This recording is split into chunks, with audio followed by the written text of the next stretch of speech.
السلام عليكم ورحمة الله.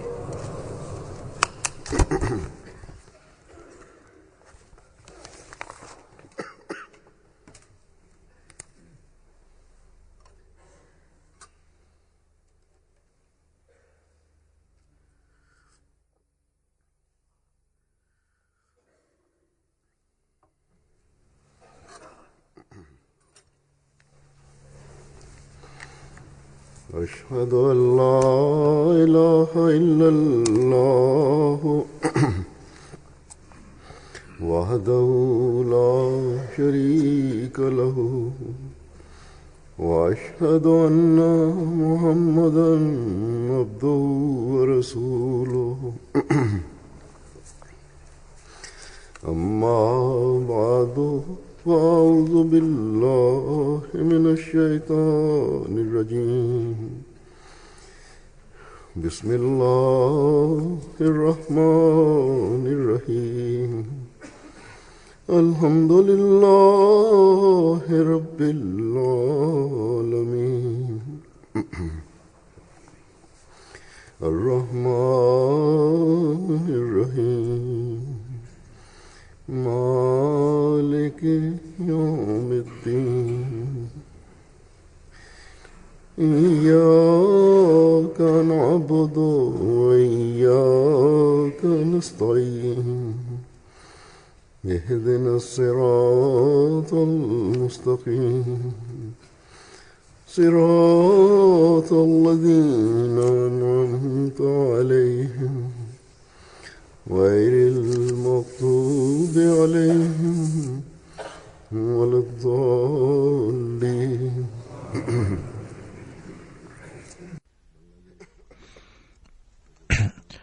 Heute beginnt die Jalsa Salana in Bangladesch. Diesmal hatte ich nicht vor, zur Abschlusszeremonie zu sprechen. Deswegen haben die Mitglieder dort den Wunsch geäußert, dass in der Freitagsansprache dazu vielleicht etwas gesagt werden kann. Durch die Segnungen Allahs ist die Jamaat von Bangladesch eine sehr aufrichtige Jamaat. Bangladesch ist das Land, in dem auch die Ahmadis ihr Leben opfern, und 12 oder 13 Shuhada haben ihr Leben gegeben. Sie nehmen jede Härte auf sich, aber sind stets bemüht, die Ahmadiyyat und den wahren Islam fest daran zu glauben. Durch die Segnungen Allahs glauben sie fest an Islam, Ahmadiyyat, an den wahren Islam. Möge Allah ihren Glauben und ihre Überzeugung immer wachsen lassen. Ebenso beginnt heute auch in Sierra Leone die Jalsa Salana. Und auch dort gab es einige Sorgen bezüglich des Wetters und bezüglich der Sicherheit, und die Jamaat hat um Dua gebeten. Möge Allah diese Jalsa auch segensreich machen.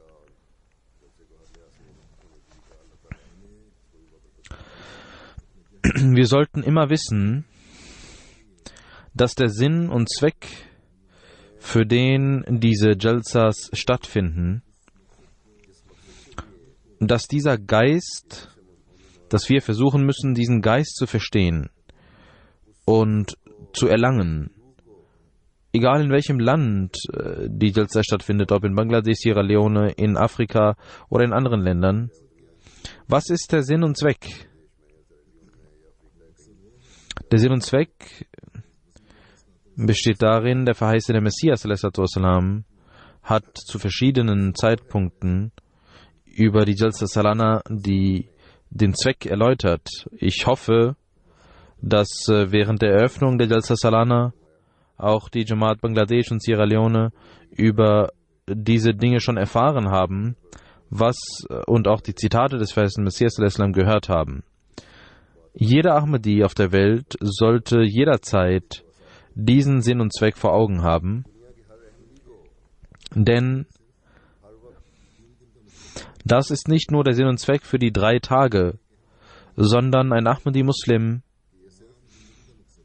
hat in seinem ganzen Leben nach diesem Sinn und Zweck zu streben.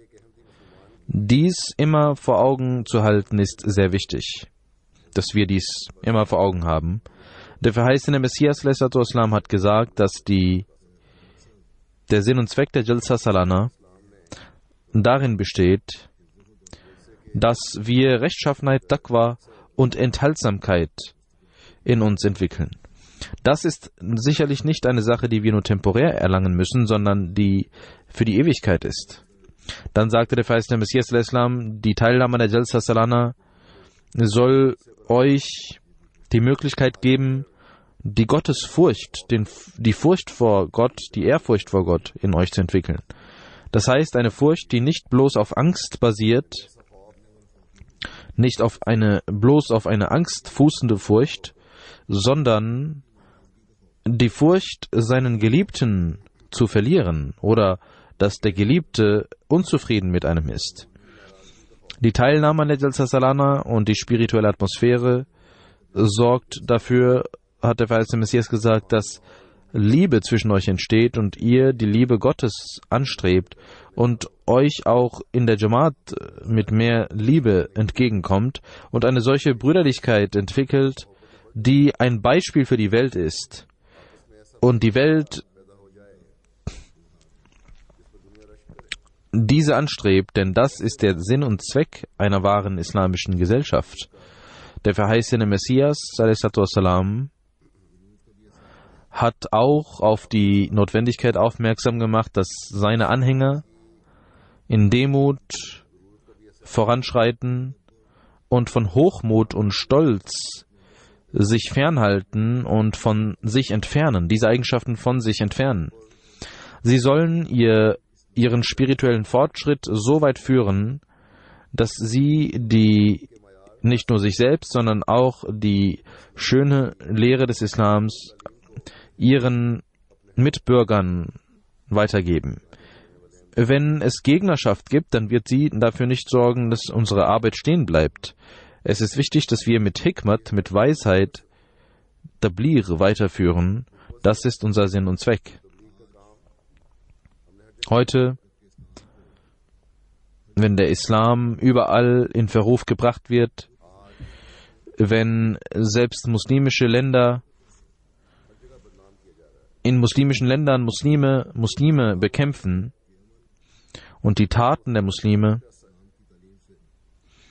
weit weg sind von der Lehre des Islams, in einer solchen Zeit ist es die Aufgabe von uns Ahmadis, dass wir die Welt mit der Schönheit und der schönen Lehre des Islams bekannt machen müssen. Das Wichtigste dafür ist die Bindung zu Allah, ist, dass wir vor Allah niederknien müssen und beten müssen, dass wir für die Segnungen in unserer Arbeit Gott anflehen müssen und dass wir unser praktisches Vorbild zeigen müssen, auch was gute moralische Eigenschaften angeht, damit die Welt sieht, dass wenn es irgendjemanden gibt, der gemäß der Lehre des Islams das wahre Niveau der Gottesdienste an den Tag legt, dann sind es die Ahmadis und ihr sollt euch an die Ahmadis richten. Und wenn ihr Beispiele braucht für hohe moralische Werte und für Brüderlichkeit und Liebe, dann sollt ihr diese unter den Ahmadis finden. Diese Jalsa ist nicht nur da, um 3 Tage lang den Menschen religiöse Dinge zu lehren, das ist nicht der einzige Grund, sondern vielmehr ist diese Jalsa da und wird veranstaltet, damit die Zusammenkunft in einer solchen Atmosphäre in diesen 3 Tagen, dass diese Atmosphäre genutzt wird, um den Rost in den Herzen zu entfernen, aus den Herzen zu entfernen.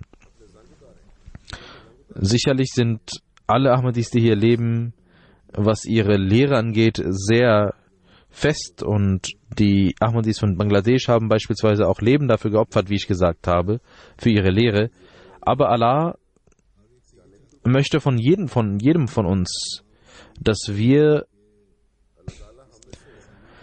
in dieser Zeit der Renaissance des Islam unser praktisches Vorbild zeigen und hohes Niveau an praktischem Vorbild anstreben. Was die Gebete angeht, sollen wir gemäß den Geboten Gottes beten. In unseren Gebeten, in unserem Salat, Namaz, sollen wir den wahren Geist des Gebetes einhauchen. Ich habe in den letzten beiden Freitagsansprachen sehr ausführlich darüber gesprochen, über die Einhaltung der Pflichten gegenüber den Menschen. Heißt es, dass wir mit allen unseren Fähigkeiten versuchen sollen, diesen nachzugehen. Wie bereits gesagt wurde, der Sinn und Zweck der Jalsa Salana, eines dieser Ziele ist Rechtschaffenheit und Taqwa, Enthaltsamkeit. Über Taqwa hat der verheißene Messias an einer Stelle erläutert und gesagt, Taqwa bedeutet, dass ihr euch auch vor den feinen, üblen Dingen fernhaltet, dass ihr auch von den kleinen, feinen Dingen des Übels fernhaltet. Frömmigkeit bedeutet nicht, dass einer sagt, er ist fromm und rechtschaffen, weil er nicht gestiehlt hat, gestohlen hat, weil er die Pflichten anderer nicht verletzt hat und weil er keinen Diebstahl begangen hat, weil er sich vor Unzucht und vor der Unzucht der Augen schützt. Eine solche rechtschaffene Tat ist lächerlich. Das ist keine rechtschaffene Tat, das ist nur ein Witz. Denn wenn er solche Übel begehen würde, stehlen würde, dann würde er die Strafe bekommen. Das ist keine Rechtschaffenheit, dass man sagt, dass man deswegen ein gotteserkenntlicher Mensch geworden ist, sondern wahre Rechtschaffenheit bedeutet, dass man dient, dass man der Menschheit dient und dass man auf dem Wege Allahs mit vollkommenem Gehorsam und Aufrichtigkeit Treue zeigt und bereit ist, auf seinem Wege sein Leben dahin zu geben. Deswegen wurde hier gesagt, Inna Allaha ma'al lazina taqaw wa lazina hum muhsinun.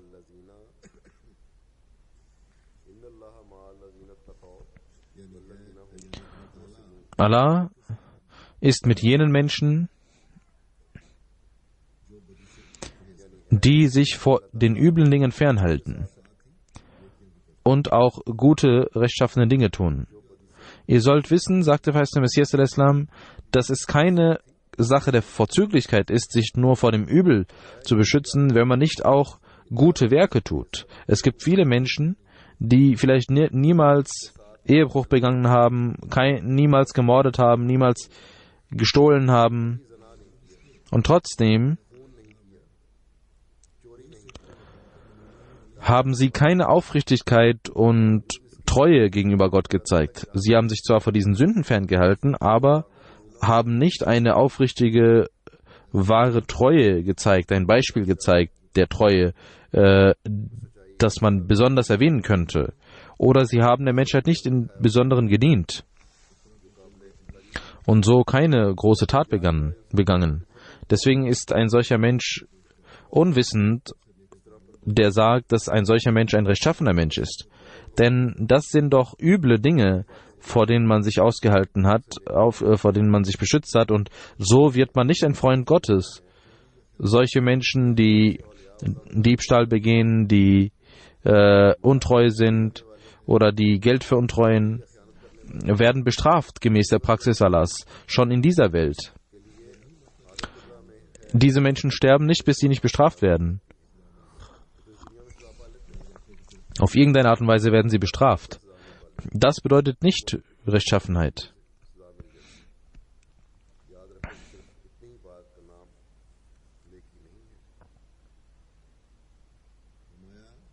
Dann sagte der verheißene Messias al-Islam, Taqwa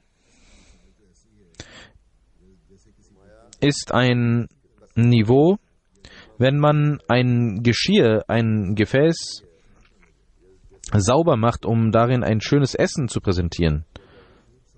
Wenn man ein Geschirrstück zwar sauber hält, reinhält, aber kein Essen hineintut, kann man davon satt werden? Niemals. Dieser leere Teller wird nicht deswegen euch satt machen, weil er sauber und rein ist, ohne dass ihr isst. Niemals. Genauso sollt ihr Taqwa sehen. Was ist Taqwa? Der Verheißene Messias sagt, was ist Taqwa?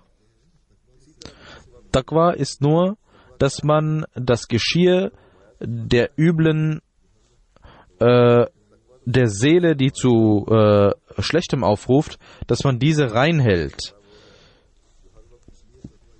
Dieses Geschirr reinzuhalten ist Taqwa. Dass man das Taqwa der Nafsi Ammara, der triebhaften Seele, reinhält.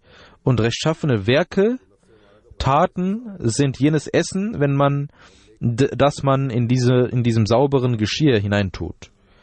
Und in diesem Teller soll man diese Nahrung, dieses Essen hineintun, nämlich jene guten Werke, die Allah geboten hat, die Pflichten gegenüber Allah und gegenüber den Menschen. Rechtschaffene Dinge sind also jenes Essen, und diese Dinge, diese rechtschaffenen Werke,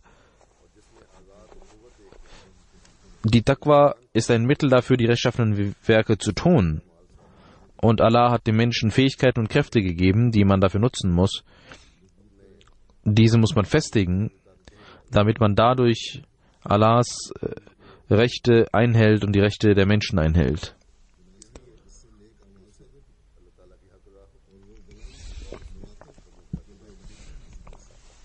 Und dass man bereit ist, die hohen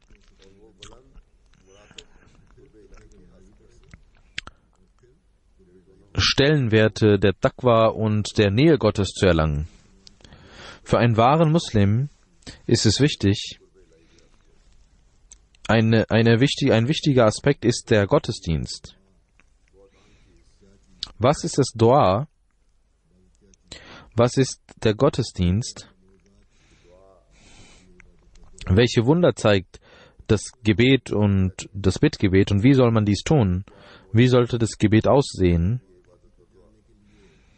Und um die Wichtigkeit des Gebets zu verstehen, wie muss man dabei vorgehen? Und wie kann man dadurch die Nähe Gottes erlangen? Und welche Rolle spielt das Namaz, das Gebet darin? Dazu sagt der verheißene Messias, Dua, also das Bittgebet, ist jenes Gegengift, das alles bekämpfen kann. Ein Dua muss so sein, dass man Sand zu Gold machen kann. Es ist ein Wasser, das den inneren Schmutz ausmerzt und auswäscht. Aber welches Dua? Der verheißene Messias sagt, mit diesem Gebet verschmilzt die Seele. Es ist ein Gebet, mit dem die Seele verschmilzt. Ein Gebet, das vom Herzen kommt, lässt die Seele verschmelzen und fällt auf dem Hofe Allahs. Dieses Gebet steht vor Allah und verbeugt sich vor Allah und geht in Niederwerfung vor Allah. Und die Widerspiegelung davon ist das Namaz, das der Islam gelehrt hat. Also das rituelle Gebet, das der Islam gelehrt hat, ist eine Schale genau dafür, für dieses Gebet. Sie ist wie eine Verbeugung, wie eine Niederwerfung. Verschiedene Zustände sind es, die die Seele durchmacht. Und die oberflächliche Form ist die Form des Gebetes, des Namaz, das der Islam gelehrt hat. Dass die Seele steht, bedeutet, aufrecht steht, bedeutet, dass man Kraft zeigt, um jedes Gebot Gottes zu befolgen. Die Verbeugung der Seele bedeutet, dass man alle Liebschaften vergisst und nur Gott liebt, nur sich vor Gott verbeugt. Und es gibt keine Bindung, die größer ist als die mit Gott, und dass die Seele nur für Gott wird. Und die Niederwerfung Sajda bedeutet, dass man auf dem Hof Allahs sich niederwirft und sich völlig vergisst und sein eigenes Ego völlig ausmerzt. Man bleibt nichts anderes übrig und wird nur für Gott. Das ist das Gebet des Namas, das zu Gott führt. Wenn ihr also wissen wollt, was das Namas ist, dann ist das Gebet des Namas. Viele sagen, wir haben viel gebetet, aber Allah nicht gefunden, aber wir brauchen solche Gebete. Und die islamische Scharia hat ein Bild davon in Form des Namas gezeigt, damit das körperliche Gebet genauso wie das spirituelle Gebet aussieht. Denn Allah hat den Menschen so geschaffen, dass die Seele eine Wirkung auf den Körper und der Körper eine Wirkung auf die Seele hat. Wenn eure Seele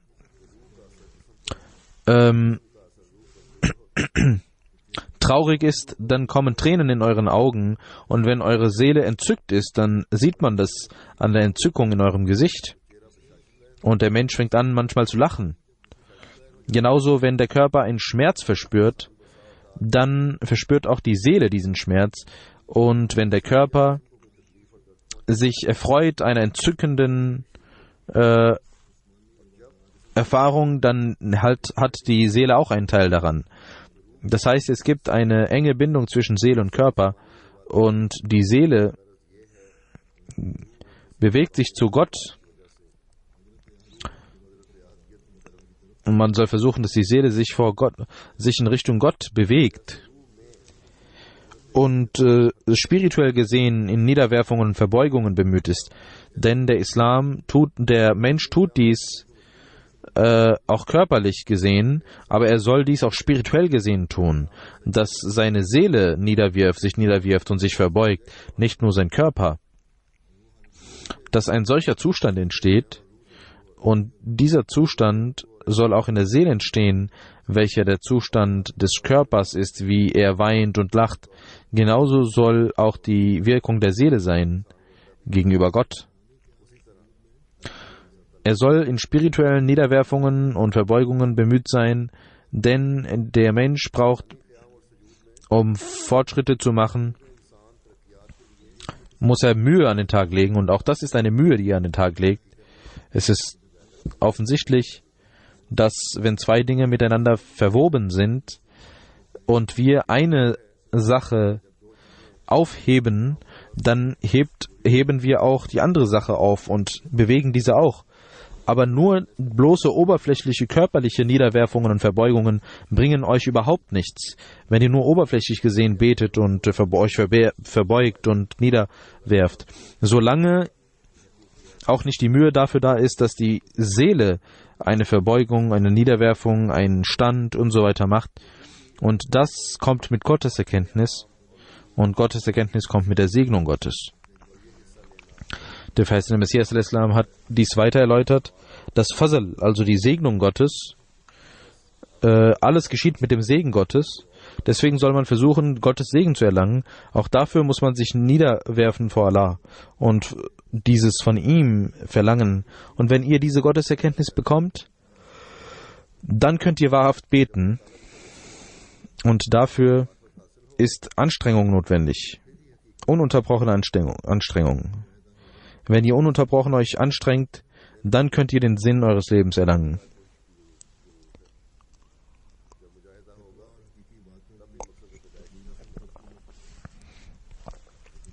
Ihr könnt Gottesfurcht nur dann zur Vollendung bringen, wie bereits gesagt wurde, wenn a. die Gebote Gottes, die Pflichten Gottes erfüllt werden, und b. die Pflichten gegenüber den Menschen erfüllt werden. Und die Rechtschaffenheit wird dann vollkommen, und die Gottesdienste werden dann vollkommen, wenn ihr auch neben den Geboten und Rechten Gottes auch die Rechte der Menschen einhaltet. Dazu sagt der verheißene Messias a.s. Das Wichtige ist, dass die Schwierigkeit darin besteht, die Pflichten gegenüber den Menschen einzuhalten. Es gibt Menschen, die beten, die Moscheen besuchen, auch finanzielle Opfer erbringen und auch bereit sind, Leben zu opfern. Aber es gibt Zeiten, wo es schwierig wird, die Pflichten gegenüber den Menschen einzuhalten. Dieser Aspekt ist der schwierigste, Denn man steht immer vor diesem Problem und vor dieser Prüfung, die Pflichten gegenüber Menschen einzuhalten. Da muss man ganz vorsichtig seine Schritte machen. Der verheißene Messias sagt, mein Glaube ist, dass man auch mit dem Feind nicht zu streng sein darf. Es gibt Menschen, die versuchen, um ihn zu vernichten, um die Feinde zu vernichten und immer für diese Bemühungen bestrebt sind und dann auch gar nicht sehen, was erlaubt und unerlaubt ist. Sie verleumden ihn, werfen ihm falsche Dinge vor und arbeiten mit übler Nachrede und versuchen, andere gegen ihn aufzuhetzen. Nun zeigt, wie hat ein solcher Mensch, der solche Dinge getan hat, solche üblen Dinge, er wird weitere üble Dinge gebären und eine üble Tat wird weitere Kinder gebären und weitere üble Taten werden kommen. Und wie weit wird das führen? Wohin wird das führen? Ich sage euch die Wahrheit. Ihr sollt niemanden als euren persönlichen Feind ansehen und ihr sollt dieses Übel und diesen Argwohn beiseite legen. Wenn ihr Gottes seid und er mit euch ist, dann hat er auch die Kraft, eure Feinde zu euren Dienern zu machen. Wenn ihr aber euren Gott vergessen habt und überhaupt keine Bindung der Freundschaft mit ihm pflegt, seinen Geboten nicht folgt, ihm nicht gehorcht, dann ist Gott euer größter Feind. Ihr könnt euch vielleicht vor der Feindschaft der Menschen beschützen, aber ihr könnt nichts tun, wenn Gott euer Feind ist und die ganze Menschheit euer Freund ist, dann könnt ihr auch nichts tun. Ihr sollt den Weg der Propheten gehen, ihr sollt in ihre Fußstapfen treten und Gottes Absicht ist genau dies, dass es keine persönlichen Feindschaften geben soll. Ihr sollt wissen, dass der Mensch die Segnung dann erhält, wenn er persönlich gesehen kein Feind von einem Menschen ist. Wenn er für die Ehre Gottes, wenn es um die Ehre und Würde Gottes geht, dann gibt es Feindschaften, die man pflegen muss. Wer Gott gegenüber Feind ist und der Feind des Propheten ist, ihn sollt ihr als Feind sehen, aber das heißt nicht, ihr sollt ihn ruhig als Feind sehen, aber das bedeutet nicht, dass ihr ihn verleumden sollt und dass ihr ihm Leid zufügen sollt und planen sollt, wie ihr ihm Leid zufügt, sondern vielmehr sollt ihr einfach nicht mit den Feinden verkehren. Ihr sollt nicht mit ihnen sein und ihr sollt diese Sache Gott widmen, dass Gott sich selbst darum kümmert. Und ihr sollt, wenn es möglich ist, für seine Reform beten. Ihr sollt aber nicht neue Streitereien anfangen mit ihm. Das sind die Dinge, die die Reinheit des Wesens betreffen. Der verheißene Messias erwähnt ein Ereignis von Hazrat Ali, Karamallahu wajha. Er war in einem Kampf mit einem Feind verwickelt auf dem Wege Allahs. Hazrat Ali überwältigte ihn und setzte sich auf seine Brust. Aber dieser Feind spuckte auf das Gesicht Hazrat Alis und er ging schnell weg und ließ ihn los. Warum? Er sagte, bisher kämpfte ich mit dir nur um Gottes Willen, aber jetzt hast du auf mein Gesicht gespuckt. Und jetzt ist auch ein Teil meines Egos in diesem Kampf verwickelt. Ich möchte nicht dich töten für mein Ego. Das bedeutet, dass Hazrat Ali den Feind seines Egos nicht als Feind sah, als eigentlichen Feind sah. Eine solche Gewohnheit sollt ihr in euch entwickeln, sagte der verheißene Messias al-Islam für seine Anhänger. Wenn ihr für niedere Triebe und Zwecke jemandem Leid zufügt, dann ist das eine Sache, mit der ihr Gottes Unzufriedenheit auf euch ladet und Zorn ladet. Ihr sollt nicht wegen irgendwelchen egoistischen Dingen irgendjemandem Leid zufügen. Und auch die Feinde Gottes und die Feinde des Propheten sollt ihr als Feinde sehen, aber so, dass ihr nicht mit ihm verkehrt und dass ihr mit legalen Wegen ihm antwortet und für ihn betet. Das heißt aber nicht, dass ihr eine falsche Freundschaft gegen diese Menschen an den Tag legt. Möge Allah uns die Wahrheit der Taqwa verstehen lassen und durch seinen Segen und seine Segnung mögen wir Menschen sein, die Gottes Wohlgefallen und Nähe erlangen durch unsere Gebete und Gottesdienste, mögen wir die Nähe Gottes erlangen und mögen wir die Feinheiten der Pflichten gegenüber den Menschen verstehen durch seine Hilfe. Möge jede unserer Taten, ob sie weltlich ist oder wie auch immer, möge sie mit einer Absicht sein, dass wir das Wohlgefallen Allahs erlangen wollen. Möge Allah uns die Kraft dazu geben.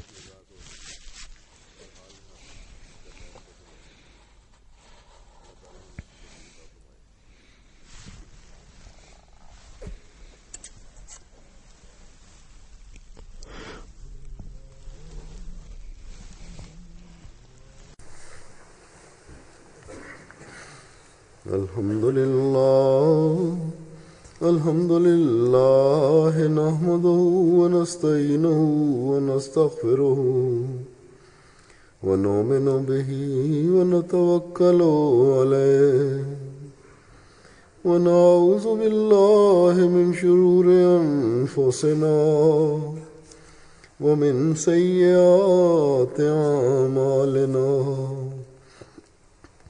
من يهده الله فلا مضل له ومن يضلله فلا هادي له ونشهد أن لا إله إلا الله ونشهد أن محمدا عبده ورسوله عباد الله رحمكم الله إن الله يأمر بالعدل والإحسان وإيتاء ذي القربى وينهى عن الفحشاء والمنكر والبغي يعظكم لعلكم تذكرون اذكروا الله يذكركم وادعوه يستجب لكم ولذكر الله أكبر